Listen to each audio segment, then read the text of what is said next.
sa ating lahat at i-share ko din ngayon yung aking mga tips para magkaroon kayo din ng panibagong idea. So lalong-lalo na sa panahon ngayon yung sobrang crisis, 'di ba? So alam natin 'yan lahat na sana matutunan na natin itong crisis na ito. At sana matuto kayong magtabi para sa magandang kinabukasan ng inyong mga anak. So unang-una, alamin natin ang pagbabudget at income, kung paano ba natin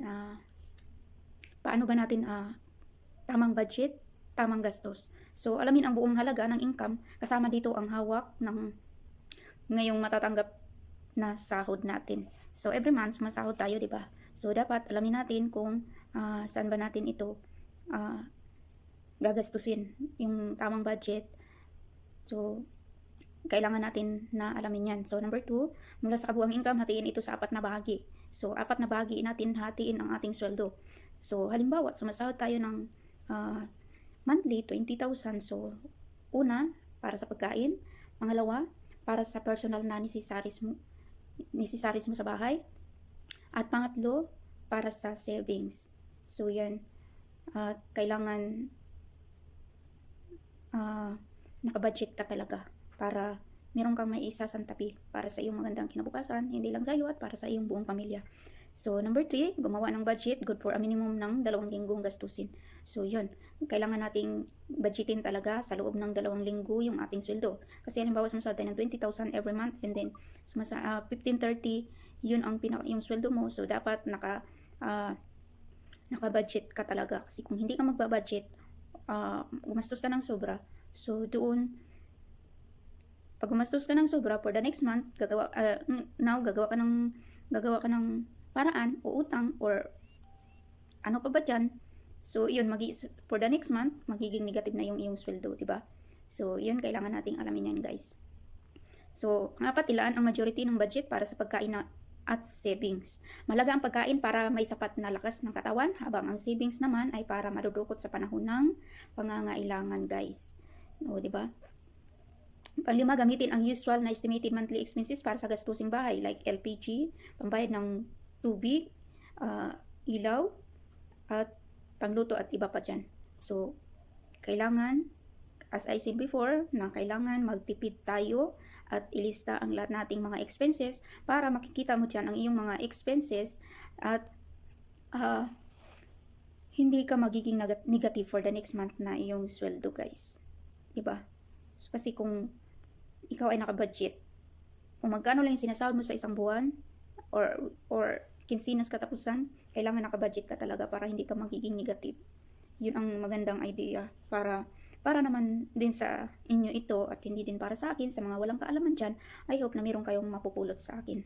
So, yun. Sa pang-anim, sa pag-iisip ng lutuing pagkain, sundin ang heavy and light na approach. So, mas bigyang halaga ang almusal at sa tanghalian kaysa sa hapunan. Pwedeng damihan ang sa tanghalian para umabot ito ng hapunan. So, yun, nakatipid ka na doon. Kasi kumbaga, pinag-iisa mo na lang yung iyong pagluluto. So, nakatipid ka sa iyong gas. Diba? So, magandang idea rin yun may bibigay ko sa inyo para naman makatipid kayo. Diba? So, yun, ang tamang tipid tips talaga. So, napupulot ko lang din ito, guys, kasi isa din akong gastadura dati eh. So, natuto ako, namulat ako na bakit ganito, bakit wala pa rin nagbago sa akin. Puro na nga trabaho bahay na lang. Then, wala nang panahon sa sarili. So, yun, baga nagtingin-tingin ako kung ano ba ang tamang gawin, kung paano ako makapag-iipon kahit kukunti. Diba?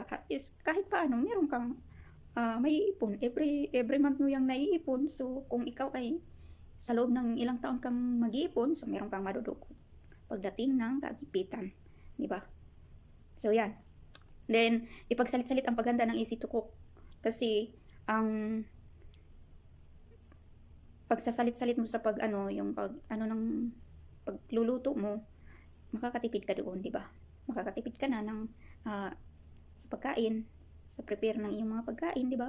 Makatipid ka kung hindi araw-araw maghahanda ng pagkain, madaming ricados. Sa ricado pa lang, ubos ng ating budget dyan. Lalong-lalo na sa Pilipinas, sobrang hirap na kung hindi ka talaga marunong magtipid ng iyong mga ricados dyan, so sige ka lang ang sige. Hindi mo alam bukas wala ka na palang pambili. Di ba? So yun.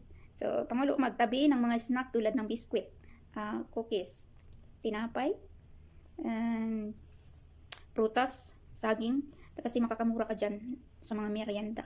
Makakamura tayo dyan. Diba? So, kung talagang tipid yung kailangan mo, kailangan din magiging healthy ang iyong katawan. Kasi, kung ikaw ay nagtitipid tapos hindi naman tama ang iyong pagtitipid, so ano mangyayari sa iyo? Magkakasakit ka, diba? So, yan. Kailangan natin alamin din kung paano ang tamang tipid. Huwag din yung tipid na puro noodles ka na lang dyan kasi sakit ang abot mo, bato ang abot mo, diba? So, yan. Then number 9, bumili ng toothpaste na na pangmalakihan or sabon. Yung pangmalakihan na rin, budget mo na rin yan sa pang 2 weeks mong budget. Kasi kung nagbabudget ka talaga, mayroong magandang kinalalabasan. Yung pangmalakihan na talaga yung mag-good for 2 weeks kasi doon ka makatipid. Kasi kung maliit yung bibilhin mo,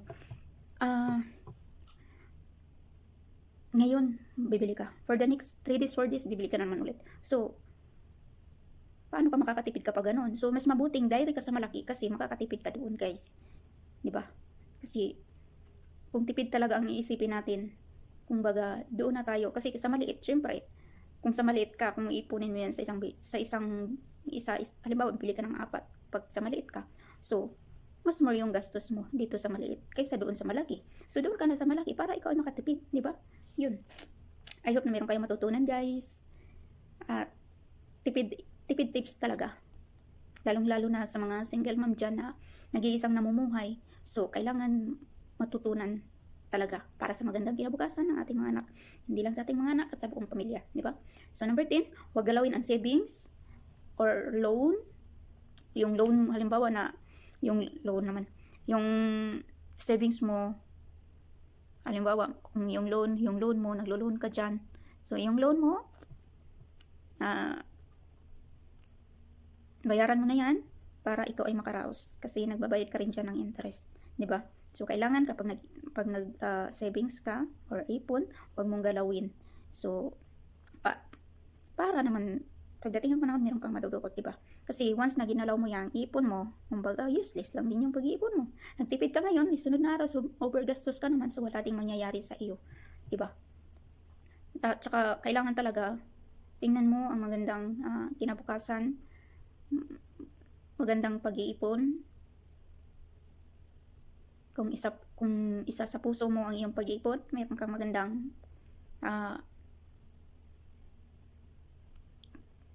meron kang magandang kinabukasan, di ba? So, isipin natin na ang savings natin ay hindi parte ng pang-araw-araw na budget. Kaya hindi ito dapat galawin. So, yan. Dapat talaga hindi natin ginagalaw yan.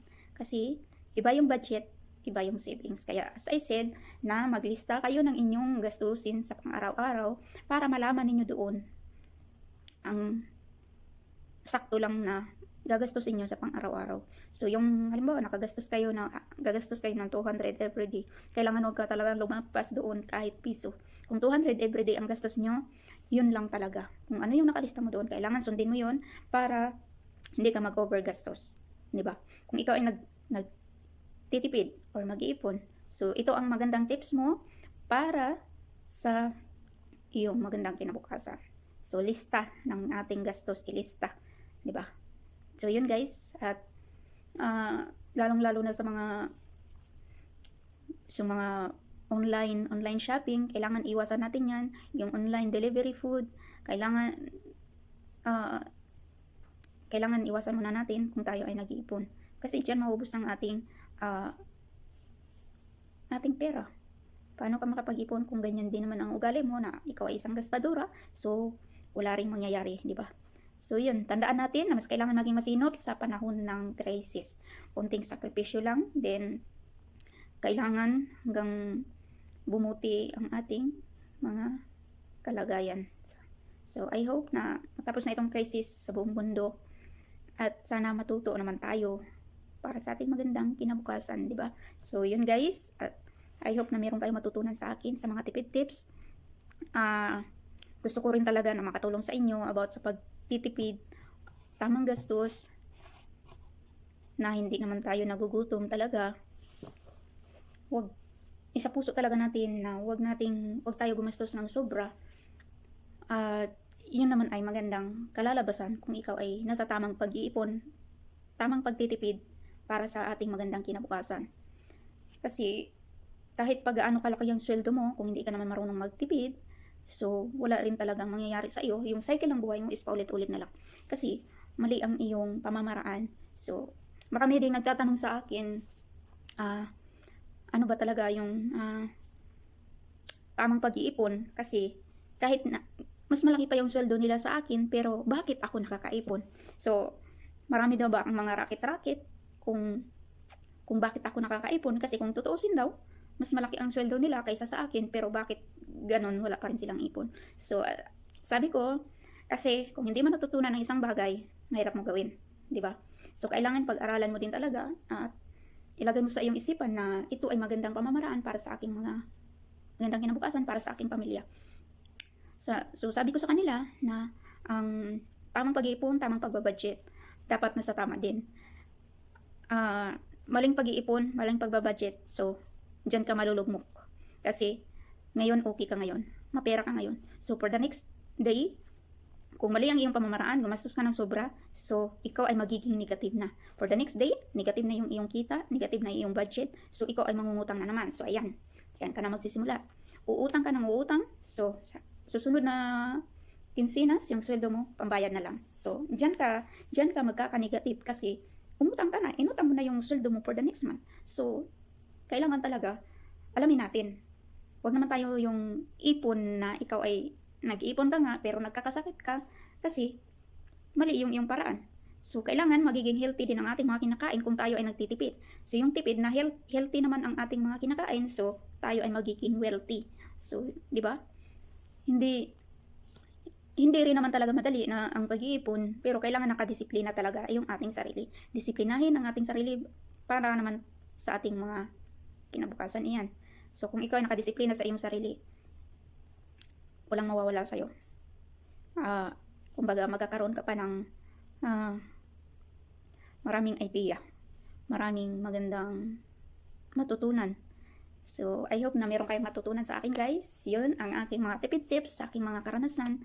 So, I hope na matutunan nyo rin at ituro nyo sa inyong mga anak yung tamang tipid. Huwag naman yung tipid na ginugutom nyo na rin ang inyong anak. Huwag naman ganun guys. Kasi, importante sa atin na malulusog ang ating mga katawan, ang ating mga anak. Para sa ating magandang kinabukasan din naman yan. Hindi sa ibang tao, kundi sa ating buong pamilya. Diba? So, yun guys, at maraming salamat sa inyong panonood. If you are new in my video, you can like and subscribe to my YouTube channel. Don't forget to hit the notification bell so you are updated in my video. See you in my next video and see you my next tips guys. So, don't forget to subscribe. See you and bye-bye.